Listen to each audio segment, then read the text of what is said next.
off by actually introducing who I am. So my name's Nim Kibler. I've been working with communities for a while, and I recently started work, well, recently, 2018, I started working for Forth Rivers Trust, initially as their community development person, but I now oversee the RiverLife project, which is a kind of large-scale capital works fish migration project, down through to kind of community education and engagement that we do. And part of my work in that is to support groups that come up and want to see changes in their environment and for the river environment. And so I was asked today just to facilitate this, because in the work that I've done in the past, I've set up other groups and I've supported communities with this sort of development in the past. So that's who I am. I'm probably the least important person in this meeting, but you might hear quite a lot of me. So for now, not that important in the long term. Other than that, Forth Rivers Trust, just to give you a little bit of background on that, we operate over all the rivers that flow into the Forth, and that takes us from up in Callander through to the sort of top of Fife, all the way down to kind of top of the Borders, and then further down into kind of over into East Lothian, sort of there. Yeah, but I'm not that hungry, so Beth, if you're putting it on, I'll. Okay. Sorry. That's okay. Don't worry. Oh, hello, Scott. So we work across there, and we work on all aspects of rivers. So whether that's wildlife, fish, to kind of construction sites and things like that. And one of the things that we've been working on is the issue of pollution in rivers. And one of those problem areas that we really have difficulties with is the amount of sewage that is allowed to be discharged into our rivers as unmanaged or partially treated. And to be honest, we still have a problem even with some of the treated stuff that is let into our rivers in terms of enrichment. So I was really glad to see the community getting together and starting to get a little bit, what I refer to you guys as a community of outrage. So I was really glad to see you starting to get vocal about your outrage. So yes, I kind of thought I would, on the request of Lee, hold this meeting today just to try and get you all organised together and formed into some sort of cohesive group so that people know how to deal with you. And also so you can start to combine your outrage so it's louder. And one of the purposes of this today's meeting will be to run through the Constitution and elect some committee members for the next year as well. So don't feel like just because you've turned up today, you have to force yourself to be on a committee. But however, we will be looking for members, and we are really keen to have anyone involved. So just to run quickly through the running order, the first thing that we're going to do after I shut up is have Karen talk to us. So Karen, I invited along because I thought it's probably something really key that she can share with you in her experience of running the Ilkley Clean Rivers group. So I don't know if you've heard of the Ilkley Clean Rivers group. As a community of outrage, they have been one of the loudest voices in the UK. They have an incredibly beautiful river that runs through their town. It's an ex-spa town, and they have lots of wild swimmers. And it's a lovely little town. I grew up not far from there. So certainly I swam in that river. And they've been campaigning to try and sort out the issue of the amount of raw sewage that was being released in instances that did not seem as a requirement into the river, and also just the impacts that it was having not only on people, but for the health of the river as well. So Karen's going to talk a little bit about today about the work that they've been doing, and they've made some huge gains in the last few years, and also just talk a little bit about setting her group up and how that all worked. And then we're just going to have a quick, any questions you have for Karen at that stage. And then I'm going to introduce Lee, who asked me to hold this meeting tonight. You'll probably have seen Lee if you've come through that. He's been one of the more vocal people out and about on social media, and you may have well met him through the park picking up wet wipes in the past few weeks as well. He'll get you a little bit started about why he got started, and also what his personal and lived experience is of the River Almond and why he actually gives a damn about it. And then I will run through what the Constitution is with you guys, and we will look for some committee roles. So if you want to nominate yourself or nominate someone else, that's always fun. And then we'll just talk a little bit about what the next steps are, and then that's effectively a group of us set up. So if you are happy to have your name on the Constitution, then please add your full name to the chat as we go along. But otherwise, I'm going to hand over to Karen, who's very kindly given us her time. Hi there. Pleased to see everybody else is getting involved with the rivers, and things seem to be taking off a little bit. When I first started, I was a member of the Wharfdale Naturalist Society, And we volunteered on a local nature reserve which bordered onto the anglers site, whom we worked well together. And one of the anglers there was my friend Steve, and he noticed that instead of catching fish on his fishing line, he was catching sanitary towels, wet wipes, condoms, and so he went to investigate where all these things were coming from. And what he found was, whenever it rained, the sewage, instead of going into the sewage treatment works at Ilkley, was being expelled directly into the river. He worked for about 2 years documenting this and tried to work with the Yorkshire Water and the Environment Agency to sort it out, and he wasn't getting anywhere. So he was nattering on at me, and I went down to have a look, and it was absolutely horrendous. The sewage was coming out of the outfall pipe with such force it was going right across to the other side of the river, and it was dirty, grey, horrible water down as far as the eye can see. And we've got quite a substantial river. So it was an horrific sight, and I thought, well, I can't have this, got to do something about it. And with being part of the Wharfdale Naturalist Society, I thought, well, the Wharfdale Naturalist Society, I brought it up at the committee thinking they'd be on board and help. But what they said was, well, A, we're not a campaign group, and B, it's legal and it's allowed by the Environment Agency, who issue permits for raw sewage to be discharged into the river under periods of extreme and prolonged rainfall conditions. However, this was happening after 20 minutes of normal everyday rain, and we're in Yorkshire, so we're used to a bit of rain. 20 minutes of rain is by no means prolonged or exceptional here. So I kind of looked around the room and I thought to myself, well, it might be legal, but it can't be right.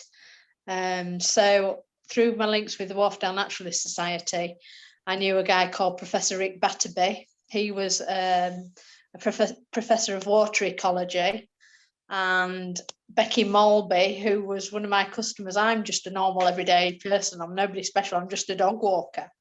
But Becky Malby, she run a campaign to save the Ilkley Lido from being closed down. So I knew she knew how to do things. And that was all I needed, really. We'd got Steve the fisherman, his partner Kathleen, Rick the water ecologist, and Becky Malby, the campaign manager, I suppose, and me. And so what I did was, when it happened again, it was in the middle of the summer, the river was low flowing, and we're on the edge of the Yorkshire Dales, or a spa town. We've got the iconic Ilkley Moors on one side, so people come to Ilkley to paddle and play in our rivers. And the river was that low that on the Pebble Beach, where people were picnicking and playing, the sewage was coming directly onto the beach, across the beach and into the river. And so I took a picture of all the sanitary towels and everything that was left behind, put it on the local Facebook page. The local radio people got in contact, and because the people were absolutely horrified in Ilkley that this was happening in their town, the Facebook thread went ballistic. So before long, we had people like Look North, BBC Look North wanted to come and do interviews, and ITV Calendar wanting to do interviews, and it just kind of took off. So we'd got the press involved, and then we had a local town council meeting. I knew some of the town councillors who were horrified this was happening as well. So they pulled in Yorkshire Water and the Environment Agency into public town meetings to hold them accountable for what was happening, to get to the bottom of it and obviously try to improve matters. So when we brought this up with the Environment Agency, they said, well, it's having no ecological impact on the river, nothing to see here. And we said, well, it's happening so regularly, clearly the permit's set too low. And they said, well, Yorkshire Water aren't breaking the terms of the permit set by the Environment Agency, so we've no grounds to increase the permit because they're not breaking the terms of the permit. And we said, well, they're not breaking the terms of the permit because it's set so low, it's happening after 20 minutes of rainfall. So we were going round and round in circles with the Environment Agency, and in the end, our only other route then was to apply for bathing water designation, which means that they have to reach a certain standard to clean the river up to make it safer to people to swim and paddle and play in. So what we did with Rick was we started up kind of a groundbreaking citizen science project where we measured the E. coli levels in the river at certain points along the river to find out how dirty and contaminated the river was. And we used an industry standard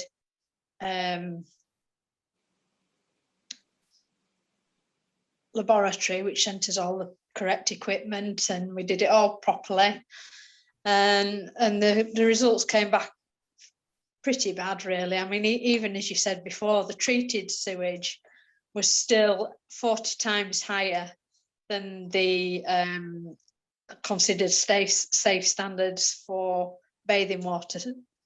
coli in the river. So, and that was just before we got on to the untreated stuff, which obviously then was off the scale.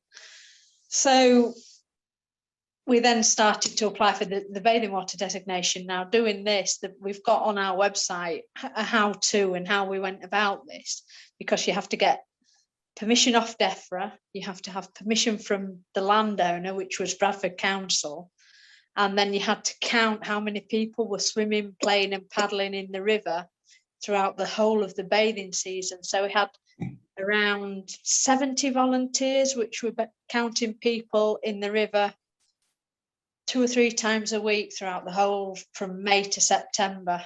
And we also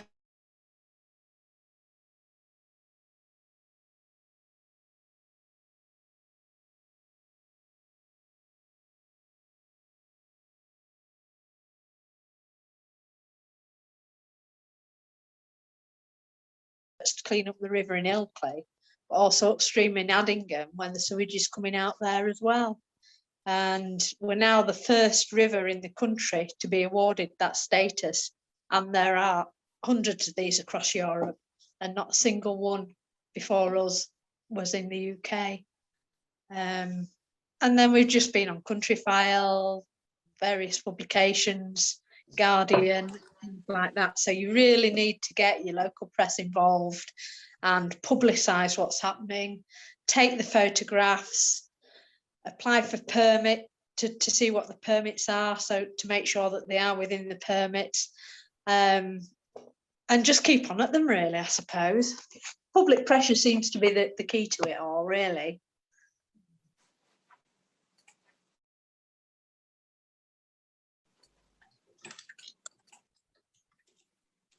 Any questions?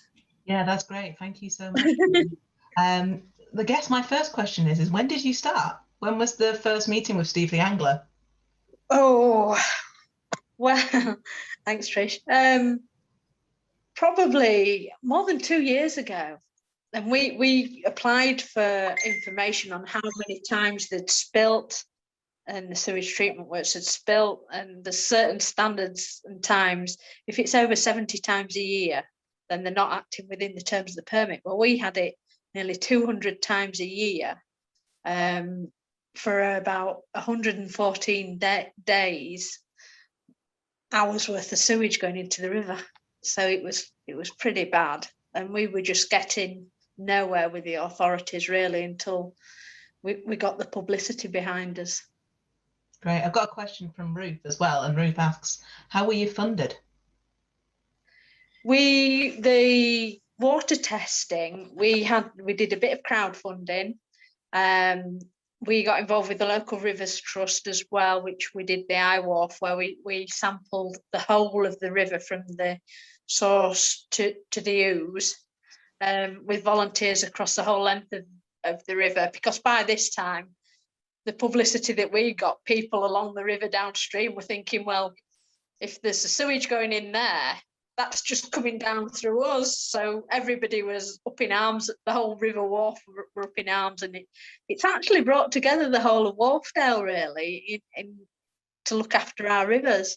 But town councils along Ilkley Town Council, Otley Town Council, Wetherby, Leeds City Council, Patagonia sponsored us as well. So we got money from all sorts of areas. Wharfdale Naturalist Society, obviously through me. People were just really happy to help. That's wonderful. And I think it's a case of just picking up these little pockets of money where you can and making the best of it. And a question for you and some other ones, were you ever approached by a corporate sponsor such as, well, Patagonia has a big kind of clean water thing. Were you ever approached by a corporate sponsor that you turned down because you didn't agree with them? No, we weren't actually. That's good to know. We've had some. Yeah. It was a good one. Salmon and trout conservation and crowdfunding. The Rivers Trust were good with the water testing, and obviously your parish council probably would want to have a look at what the water quality is in your rivers as well. Yeah, that's great. Get in touch with your anglers and other other naturalist societies and things like that with an interest. Okay, great. So I've got a question from Pippa, and she says, was there a turning point or a specific point that made the difference in building the momentum, and what was key to getting that? Really, it was the press coverage. Okay. Yeah. It was one piece of press coverage that just seemed to make it go, because I quite often find that kind of it's sort of like mainstream media, it's a bit of a derogatory term, but kind of sometimes until it's in one, the rest of them don't cover it. So was there like one that caused it to just go mental? The Times did a big front page spread on water quality, because it basically at the time it says Public Health England say that the rivers in the UK are not fit to swim in or safe. You do so at your own risk. And so there was a big spread saying not a single river in the UK is fit to swim in. Yeah. And then because we were applying for the bathing water designation, and says, look what Ilkley's doing. And we also, what we did was on Facebook was ask around to see if anybody had been made ill by swimming in the river. And we got quite a good response from that as well. Saying that you had quite a few people coming back who were parents saying that their teenagers or kids had gone into the river and then were getting reported as sick. Yeah. And funnily enough, when the Times reporter, Rhys Blakely, came to report on us, the night before there'd been a thunderstorm. So we've got probably about 30 CSOs upstream of Ilkley, which all put sewage into the water when it rains, and it really did throw it down. It was a proper thunderstorm that night. Come 8 o'clock in the morning, it was glorious sunshine. So when this reporter came down and there were hundreds of people in the river, and I told him, I says, well, last night there was a big thunderstorm. I says, there's probably about 30 CSOs upstream, which these would have all been pumping out sewage last night. And we've got all these people swimming in here in a river that's potentially contaminated with sewage. And one of the local doctor's daughters was one of those children in the water, and she was violently ill for days afterwards. And so when Countryfile came to film us, she actually spoke out then on Countryfile to say how ill she had been. And it's really making it a public health issue as well. Yeah. Okay. So I've got a question from Lee. He says, what would you consider to be the most effective? Because people don't tend to be smart. Sorry. Go on, Karen. So what would you consider the most effective forms of community engagement that you did? Social media, really. Mm-hmm. And the town meetings where people came together to discuss their river. So you would call the Environment Agency in, or it's a different one, I think, in Scotland, and the water company in. Now yours is run by Scotland, isn't it? We have a very interesting arrangement, which is different. So while you were dealing with a private company who runs your water and you pay the privilege of them managing your water, in Scotland it's run by Scottish Water, who are public body. However, some of the areas that we deal with that are difficult is we do have private PFI contracts. So we do have private for-profit companies running sewage works under license for Scottish Water. And so that's really differ. And so we're going to have to think about some different mechanisms. But there's so much to learn from what you've done. I've got another question, which is from Grant.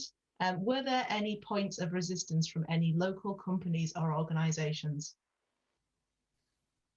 Not a single one. The only bit of objection we did have was from local people worried that if we get the bathing water designation after lockdown, when they released lockdown last year, because there were no pubs open, there were no shops open, no, you couldn't go anywhere. It was a hot sunny day. Everybody just piled down to the river and caused chaos. But this was a nationwide thing in beauty spots. Yeah. And a lot of Ilkley residents says, if we get bathing water designation, are we going to attract a load of undesirable behaviour and things like that? That was the only thing that we came up against, really, that we didn't want it just being overrun by hooligans. It's all, you're always going to get that sort of thing about, you know, tourism and how you manage sustainable tourism. I've got one question from Beth, and she says she likes the idea of applying for bathing water status. Do people swim in the River Almond at the moment? If not, does that count more or less favourably in terms of a bathing water application? So we've been to SEPA on this, and you have to be up to the waist in water to class as bathing. Okay. Yes, you have to have people swimming in there, really, to apply for it. Do people swim in your river where you are? We do have some spots on the River Almond where people swim, yes. Yeah, well, I would concentrate on those bits, really. Yeah, so the Almond Pools is the only real location on the main stem where people swim. We have some tributaries where people swim. However, I do know from talking to people in the community engagement that I've done over the last few years that most people I meet in West Lothian at some point have been for a swim in the River Almond in their lifetime. Yeah, well, the kids do, don't they? You go down, you play, you paddle, you catch bullheads. Michelle Walker did an interactive map. Do you know Michelle from the Rivers Trust? Yeah. She's keen. She will be a specialist now to get in contact with your bathing water designations and applications. But as I say, we've got a how we did it on our website if you want to look up on our website and use that as a reference for your campaign. There's a lot of information on there that you can use. Yeah. I don't have any other questions. If anyone else has any questions for Karen, then feel free to ask away. I guess one of the things that we want to think about is how have you managed as a group? So how many people do you have in your core group that get stuff done? In our core group, there are about 10 of us now. Okay. In the core group, but obviously, you know, we've got supporters across Ilkley, hundreds of supporters across Ilkley, and volunteers that are helping us to do that. But it took I suppose a specialist in water quality, a professor, and he obviously had a lot of connections throughout his history with the Environment Agency and water companies anyway, because we wrote to the Environment Agency about something and got the thread of the letters back going, well, they certainly know how to get the right people involved, because Rick's quite an eminent professor, and then Becky's quite a feisty one, and she was good at running meetings. Yeah. So you need somebody to run meetings, write the notes, and challenge them, be strong enough to challenge these companies for change. Yeah. And just one last question, I guess, before we let you carry on with what you're doing down there. Trish asks, do you want to move to Scotland? I love Scotland. I think we would, if you wanted to move to West Lothian, or even if we could tempt you into Cramond in Edinburgh, then you would move on to the Almond, and I can just imagine you being a real asset. Well, if I'm ever up there, I'll let you know I'm coming up. But if you do need any help or advice, do feel free to call on me, because I'm really keen. It's become an obsession, really. You'll have seen on Twitter, I'm always at it, and it's a matter of keeping the conversation going. if you keep quiet, people forget about you. So you know, I like to read what's going on and what other people are doing, and I'll always share and support other groups, because I know we've got quite a good following now on Ilkley Clean River. So I always try to, you know, make new groups available and connect up with other people on my Twitter feed that are in the rivers sort of campaigning era. Yeah, well, maybe hopefully when we're allowed to travel around the UK again, not be scared of going into a room with 100 of us, maybe we can all get together at one point and share everything that we've learned. I'll come up to Scotland. I love it. That'd be amazing. Well, Karen, you're welcome to stay for the rest of the meeting if you want, but we are really pleased that you were able to share for that. And if you want to scooch off, then you're most welcome to. I'll scoot off and leave you to it. But as I say, anything you need or any help, just give me a shout. I'm quite approachable and happy to help as much as I can. Wonderful. Thank you, guys. Karen. Thank you. Little clap for you there as well. Thank you. Okay, so I'll go on to our next person who is going to just talk briefly. I just wanted to introduce the face of some of the outrage and comments that you've been seeing across social media and why many of you people will be here today, which is Lee. So Lee approached me at the Forth Rivers Trust to just ask for help for facilitation to this today. And Lee was just going to tell us a little bit about why he wanted to get this group started and his lived experience of why the River Almond matters to him in terms of this. Sure, yeah, good evening all. So yeah, I grew up in Amdale Terrace, just up from the treatment works in East Calder, and also aware of sewage trucks going past all the time, and it was effectively dumping sludge into the river. And yeah, I suppose it was just growing up and walking on the river, as has been mentioned, swimming in it or perhaps jumping in, I suppose, wherever you put it. But as many teens do, and I mean, particularly last week, there was obviously another sewage overflow and we had good weather. So we had young people, teens out in the park, people in swimming the river. And it's just quite disappointing that there's no real action or awareness of to inform people that this is going on. The actual issue is the sewage and these overflows. But in terms of short-term solutions, it would be good if there was just a bit more awareness, and if this was publicly shared to the community, if it's through posters which have been up before, last year, or if it could be shared online. So yeah, I suppose it was kind of like that going on growing up in East Calder, moved to Mid Calder, and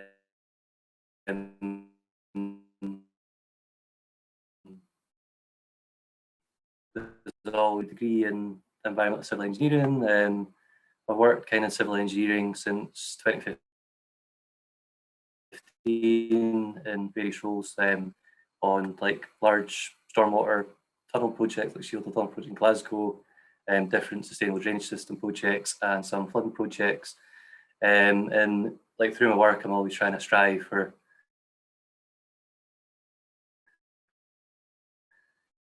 more sustainable natural solutions to address issues. There is a big focus on reducing the frequency and amount of combined sewage overflows going into watercourses, be it the Clyde, the Amond, or even the sea, really. So I've been back in the area since October time, and just, I don't know, going for walks as many locals do, along the river. It was just becoming increasingly apparent that this was happening far too frequently. There was photos shared in December where there's one of the outfalls which is connected to the stormwater storage tanks, was just full of toilet roll and wipes, and this debris had been washed downstream and it was covered in the trees and stuff. And it's just quite outrageous that, I don't know, organisations think it's really acceptable in this day and age, and that these regulations haven't been changed in so long. And yeah, it was just, I was aware of the group, which was frankly set up by people for us and who've been working on this for a long time. And my aim was just to try and encourage it and promote it and get local communities involved, local councillors involved, highlight the issue to MPs and MSPs, and try and, I don't know, opt for change really, and for better regulations and for actual improvements, so that we don't treat the river as an open sewer at times. And yeah, I mean, I was off, needless to say, on annual leave last week. So I was going for it full guns blazing. Needless to say, but I also have to. I think it's kind of worked. Like, and we've got nearly 1,500 people on a petition, which is kind of beyond my and what I think many people will say. Well, the streams. The Riverland Action Group will be for the community and run by the community to achieve this goal in the long term of reducing sewage overflows. Like just some of the kind of achievements we made. We had a Facebook statement for West Lothian Council. We were published in the evening news at the weekend. We had a meeting with a couple of committee members, Pippa and Suzanne earlier on, with the MP for the area, Hannah Bardell, and Angela Constance, MSP, who will be looking into the matter, which is good. There's a meeting with local councillors tomorrow, including like Head of Environmental Services. If there's anyone local who would like to possibly come along with that, bearing in mind social distancing and COVID restrictions, then that'd be great to have someone along. We had Scottish Water hire a contractor to clean up an area of sewage debris, which was widely shared on social media. However, like yesterday morning, I was out with PPE on, and bearing in mind that because I've worked in wastewater, I've had vaccinations against some like waterborne viruses and illnesses such as like hepatitis B and C. So I was able to like collect some of the sewage debris and toilet roll and wet wipes, and as you said, sanitary pads and all the other horrible stuff which does go into the river. So two bags full, a section adjacent to East called the wastewater treatment works, and this was after it had been cleaned up. So how long has this stuff been there? Like, why was this not picked up?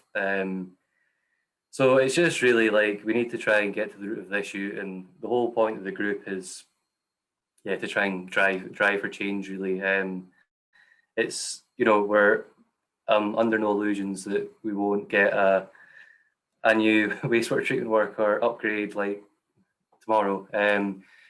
But I think there's definitely short-term goals which you can achieve, like including raising awareness, posters, online posts, and continuing to put pressure on SEPA and Scottish Water especially to stop the sewage. Well, that's great, Lee. Thank you so much. And thank you for just kind of talking over how you've gotten to. One of the things that I was asked to do in terms of forming an incorporated group. Now, one of the advantages of forming an unincorporated group is that no one who signs up as a committee member has any legal requirement to meet that. It does not have to be registered with Companies House or the Charities Commission in Scotland or anything like that. It is basically just a set of principles that we agree to and that we set up as a group. And it does mean that we can do things such as apply for funding. So when we were talking about where do you get your money from, it means that you can do things like set up a bank account for that group. So it's not sitting in personal accounts, which can be a bit awkward. And it also means that you can go things for like ScotMid community grants or like money from Patagonia or things like that. So it's certainly something that the Ilkley lot would have done fairly early on. So I'm going to share my screen just now.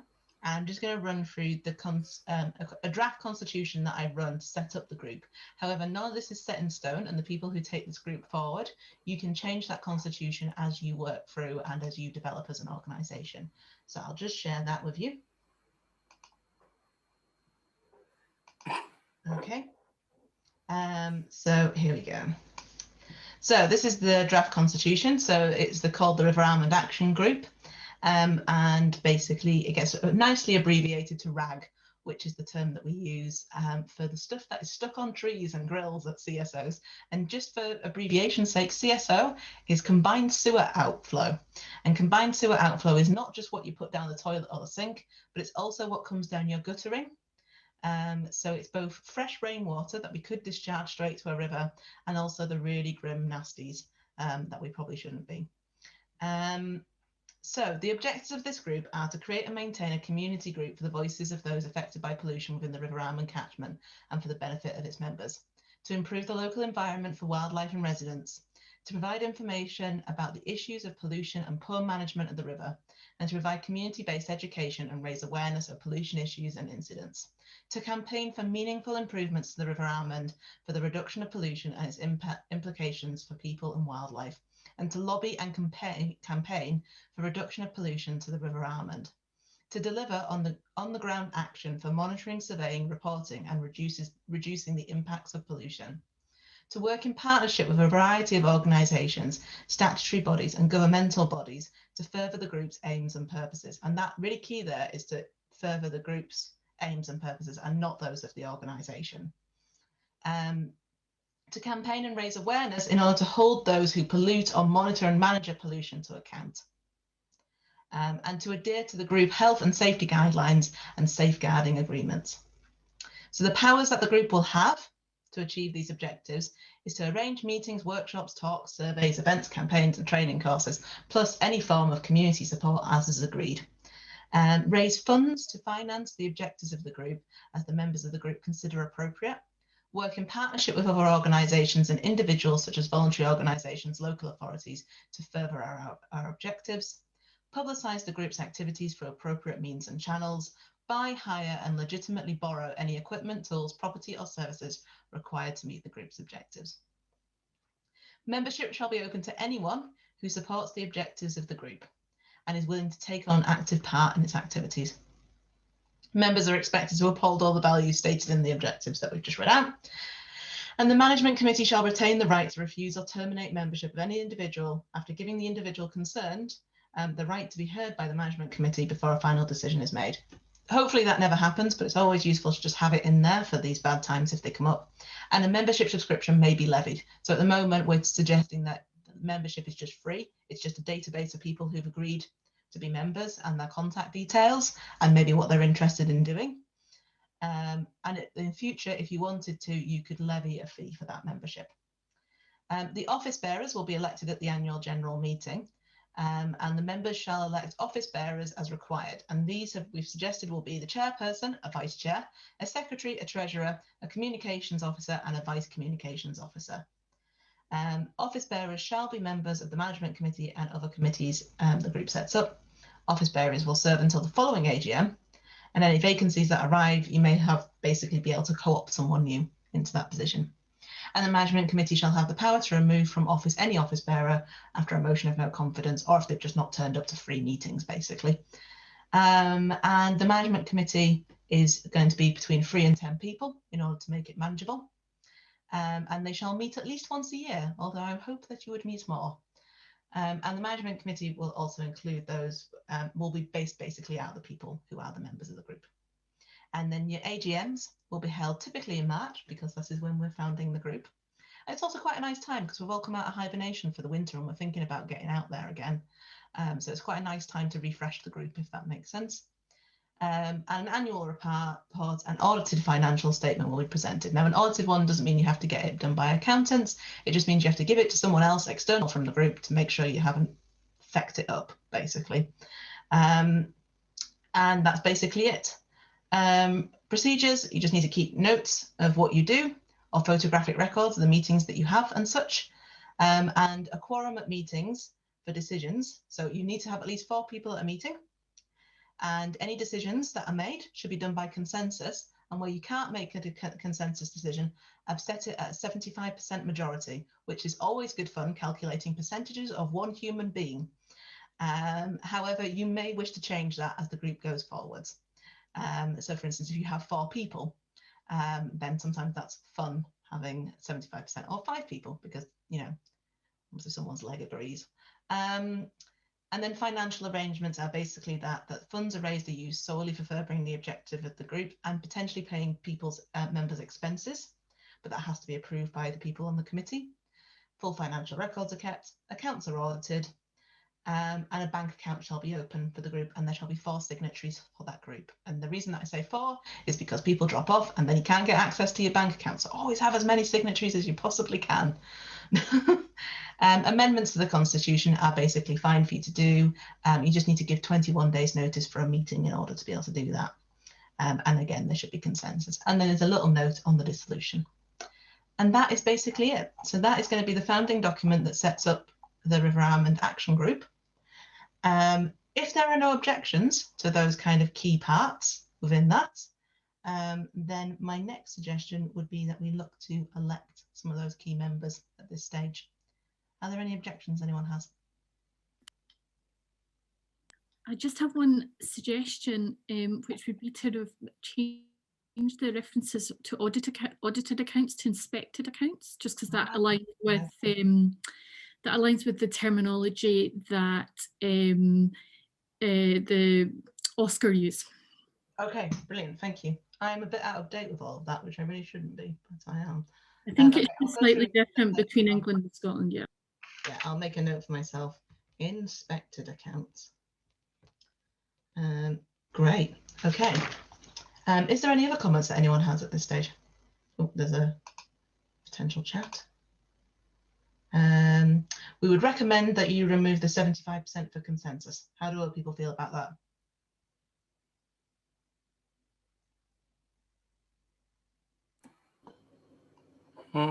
Well, I mean, it's going to be a community group, so I mean, I would hope that, yeah, like that most solutions would have like a vote or something, so that everyone's kind of agreed to it. Yeah, and that's basically like personally, but yeah, yeah. Well, what I'll do is I'll just say, failing this. Yeah, majority. Yeah. A solution to be found within the committee. Yeah. Yeah. Is that suit? Yeah. Following discussions. Or yeah. I think yeah. And that basically means that if you can't agree by consensus, you're going to agree how you are going to agree, basically. And if you feel like that needs changing at a later date, then you can add that back in by agreement. And sometimes you need to set up and actually be working as a group to figure out how this is going to do. So this is all a bit theoretical at this stage. Great. Is there anything else at this point in terms of that? Yay. Okay, great. Right. Well, then I shall stop sharing. I don't remember how to do that. Stop share. There we go. Okay. So the next thing that we do is we move to the awkward thing of nominating ourselves or others for the roles of the committee, and that will get you guys started. So let's start from the bottom up. I always feel like that's easier rather than going in at the ones that somehow people feel are the most responsible. Would anyone like to be the communications officer or like to nominate someone as a communications officer?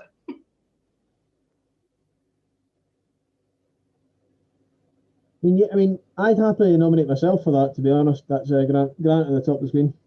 Excellent. But if there's a space for a vice one, I'm always happy to.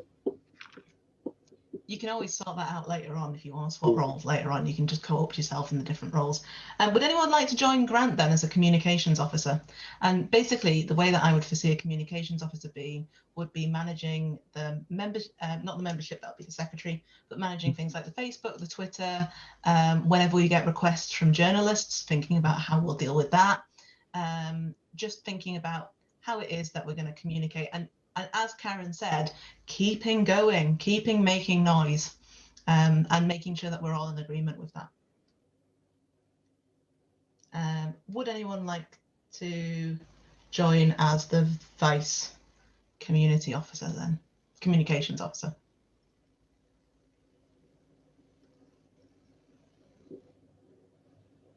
Trish, there you go. Thank you. Right, okay, grand. That's actually probably going to be the most key roles to get us started, to be honest, is making enough noise. The next role that I have is the secretary. Now, the secretary is going to manage the membership that comes on board.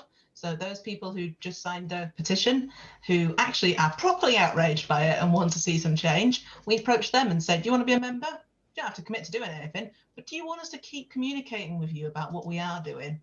And it'll also be people who make notes from these meetings and keep all of those notes in a place.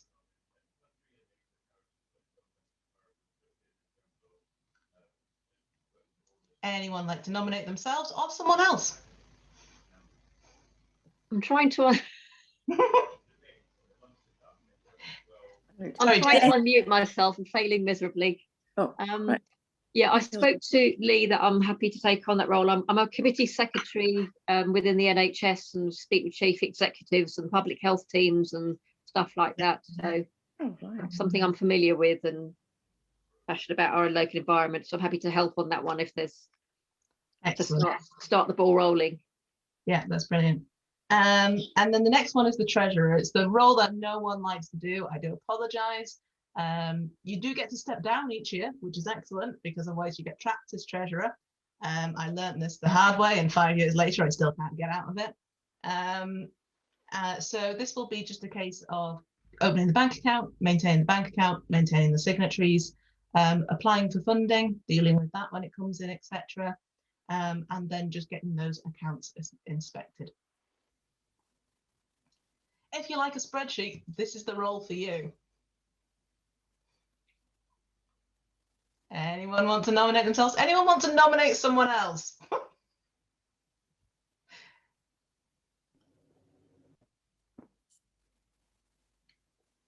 Okay, then Okay, I'll do it. I'll do it. You'll do it. Fantastic. I'll do it.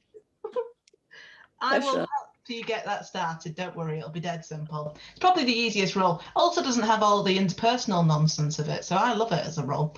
And then the next one we have is the vice chair or chair. Would anyone like to nominate themselves as chair or vice chair?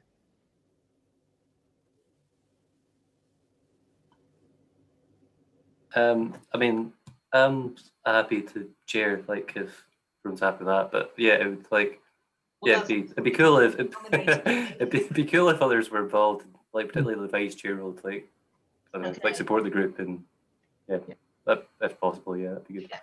Would anyone like to back up Lee and be part of his little core team of organising the group in terms of being a vice chair at this stage? Yeah, I'd happy to be vice chair. that would be wonderful. Also happy if others want to step into that as well, but I'm happy to put my hat in. Great. I don't think you're going to be challenged for that role, Pippa. Thank you very much for doing it. Beth says go for it. So that's great. So that I think you're perfect for that, Pippa. Brilliant. Yeah. So we actually have a committee now. So what I'll do is I will get everyone involved and get everyone set up over the next while and put you all in touch with each other. However, for the rest of you, if you want to become members, then you are very, very welcome. And as Karen says, you know, they've got that little core group of 10 people. Now, people drop out at different stages in their life for different reasons. Sometimes your work goes mental for a couple of months and you might want to step down, but stay a member and do something else. And it's very much a case of, just as a community does in everything, just pick up the slack, support each other. Just because they're committee roles, you know, you just need to have them, basically. But our members are going to be the key of what we do. And as Karen says, she's got that little group of fluctuating 10 core people, and then she's got a team of 70 volunteers that went out there to do the bathing water status, you know, and then she's got the added additional connected network of people in Leeds, people up further in the moors. So, you know, you will find, as you know, you create noise and people come to you, that group will grow. And on that basis, I guess the next steps are I'll facilitate getting you all in touch with each other. I think a lot of you are already in touch with each other anyway. I'll chat a little bit with Lee about getting you guys communication tools set up as well. So whether that's a Google Drive or something like that you use. And the other thing will then be, I think what will be really helpful for you guys is creating a strategy. Now, the River Almond is horribly polluted and we're not going to solve that overnight. And as we've seen with Karen, you know, they've still not solved it. You know, the bathing water status just lowers that threshold of how much they're allowed to pollute. But they've still not stopped the pollution, you know, and they've still not made it safe to swim in. So, you know, we're going to have this thing where, you know, there'll be times where we have successes, we move forwards a little bit, we go back, we might feel like we're almost there in talking to Scottish Water, and then we get one of those emails where it's like, thank you for your concern, and we're really sorry that you've had a negative experience. You know, those sort of really disappointing type of emails that you get. So it'll be kind of these lulls and moments of real momentum. So it will be really good. Oh, someone just asked, where are all the sewage works further on the river? Well, I can help you with that, as can Lee, in terms of locating it. We do actually have a map of all the CSOs on the Forth website. However, we've not ground truthed them. So there's a nice on the ground task. If you want to go out and start meeting with each other, have a look on that map, see where our CSOs are, go and see them, see how disgusting they are. Because we also have ones that we were told on that map are unused on the River Avon, and when I went, it had sewage pouring out of it. So yeah, so ground truthing these sorts of things are super useful. And Whitburn is possibly one of the most disgusting places I've ever been in my life in terms of the river there. Scott can attest to that, I'm sure. Scott works with me at the Forth Rivers Trust. I think he's been up to his knees in wet wipes up there. It's pretty horrendous. Yeah, it's going to be quite a big battle. But the fact that there is more of us makes this possible now. And the River Almond has been needing someone to champion it for a long time. So I'm really glad that you've all come together. So I think the thing to do would be to start recruiting members. That gives you your body of, we've got 700 members that give a shit about this and they're not happy, you know. And it also means that you've got, when you are doing, you know, if you are going to do an on the ground cleanup, or you are going to go do some lobbying, if you want to go and dump a load of wet wipes outside of Parliament, I'm there with you. Hopefully your 700 members signed up are as well. And I think what'll be really useful for you guys is, it's a big problem. One of the things to do will be to set up a strategy for the next 12 months. What are you going to focus on? Because if you go and deal with every single problem on the River Almond, you're going to exhaust yourself in the first year, and you're not going to get those hit home messages. So I would be geographically strategic and message strategic for the next 12 months. And I think it's really important for you guys now to start deciding what those messages and that strategy is over the next wee while. And then they're the points you can focus your energy onto, and you can start to see momentum build around that. So that is my thing, and I will help you with that as much as you need. And I guess, yeah, so the strategy I kind of suggested, I was thinking maybe it's raising concern awareness and communicating the issues that the river is experiencing in a geographic area. Maybe it's then campaigning and starting to hold those people for that geographic area to account, and starting to have those conversations and building those partnerships. Now, those partnerships don't mean that you don't have to agree what those people say. You can be a critical friend to those organisations. However, you will need to work with them, and at times they will piss you off. I've certainly had this in my role at the Trust. So I'll be really key on figuring out how to negotiate those relationships with those organisations in the next 12 months as well. And also introducing yourself to them, because you're going to be a new problem for them. And it will be really interesting to see how they cope with this. And then the other thing is action on the ground. You know, I'm really gutted that, you know, Karen, when they had their meeting, they all piled into Ilkley Town Hall, and there was 100 of them, and they all got themselves sorted from there, and there was a real buzz in that room. We've had to do it over Zoom. We are on a back foot from the get-go. So I really hope that we can start getting out there this next year and actually start to meet it. And hopefully when we do the AGM next year, we will actually all be in a room together. That would be amazing. You know, so I really hope that, you know, as we come out of the pandemic, we'll find the momentum grows as well with being able to get out there. And so that's really all I have to do as my job today to get you guys started. I will do a lot of admin tomorrow to kind of cement some of that stuff. But for now, I wanted to thank you all for coming, for being part of this. I really appreciate it. I've really enjoyed it. And yeah, and I really look forward to us all working together. And if anyone wants to like have a chat and kind of get in touch with each other afterwards, then I'm sure we're going to get to know each other well on the banks of the River Almond over the next wee while. So